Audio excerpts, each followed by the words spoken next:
आप लोगों के लिए डायग्राम एक्सप्लेन करने वाली हूँ। Transport of ovum, fertilization and passage of growing embryo through fallopian tube.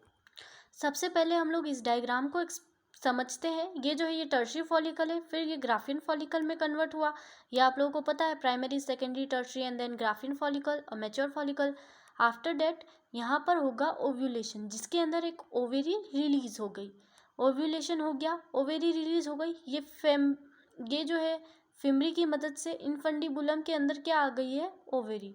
अब यहाँ पर जहाँ पर ये जो फर्टिलाइजेशन हो रहा है उसे हम लोग कहेंगे एम्फ्यूला। ये भी फैलोपियन ट्यूब का ही पार्ट है एम्फ्यूला, वहीं पर सिर्फ फर्टिलाइजेशन हो सकता है, सिर्फ, यानी कि सिर्फ फर्टिलाइजेशन एम्फ्यूला के अंदर ही हो सकता है। अब हम लोग बात करते हैं 3D और ई स्ट्रक्चर की। यहाँ पर आने पर क्या हो रहा है, क्लीवेज हो रहा है, यानी कि एक सेल से दो सेल बन रही है, 2 से 4, 4 से 8, यानी कि ये डबल टाइम पे मल्टीप्लाई हो रहे हैं, 2 टू दी पावर 2 के n के हिसाब से। अगर हमें इसे निकालना होगा तो इसका बेसिक फॉर्मूला है 2 इंटू एन, यानी कि कितने टाइम पर n is equals to number of divisions. अब यहाँ पर ये है, ये कितने हो गए हैं, 4, 2 से हो गए 4, क्लीवेज हो गया।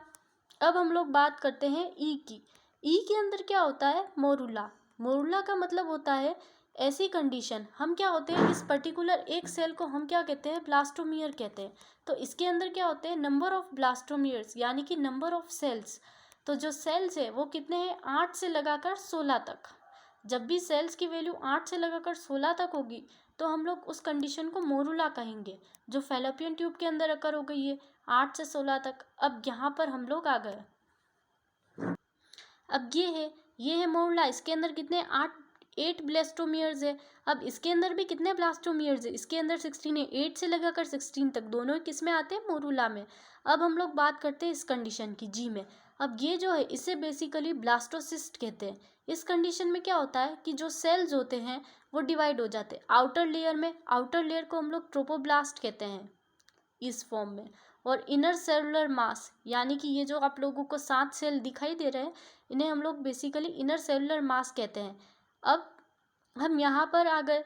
अब ये क्या होता है, यहाँ से फर्टिलाइजेशन की मेन प्रोसेस होती है, जिसे हम लोग कहते हैं इम्प्लांटेशन, या फिर हम लोग कह सकते हैं इम्प्लांटेशन हो रहा है, यानी कि यही जो है प्रेगनेंसी की मेन फेज है। अब यहाँ पर क्या होगा, ब्लास्टोसिस का इम्प्लांटेशन होगा। ये जो सेल्स होगी ये इसको इस तरीके से कवर कर देगी और प्लेसेंटा का फॉर्मेशन कर देगी। सो ये जो है इसके अंदर दूसरा इंपॉर्टेंट पॉइंट ये कि अब क्या होगा, जो ट्रोपोब्लास्ट है वो तो एक आउटर लेयर की तरह काम करेगा, और जो इनर सेल मास है ये क्या होंगे, फीटस में डेवलप होगा। यानी कि ये क्या हो रहा है, ब्लास्टोसिस इम्प्लांटेशन। और यहाँ से हम लोग फिर से स्टार्ट करते हैं, tertiary follicle, Graafian follicle, ovulation, then fertilization, then after cleavage. Cleavage के बाद जो क्लीवेज जो है ये स्टेमस में हो रहा है, ये भी एक्चुअली में एक पार्ट है फेलोपियन ट्यूब का। अब स्टेमस के बाद क्या हो गया, यहाँ पर क्लीवेज, क्लीवेज के बाद मोरूला, मोरूला के बाद blastocyst, and then after blastocyst implantation.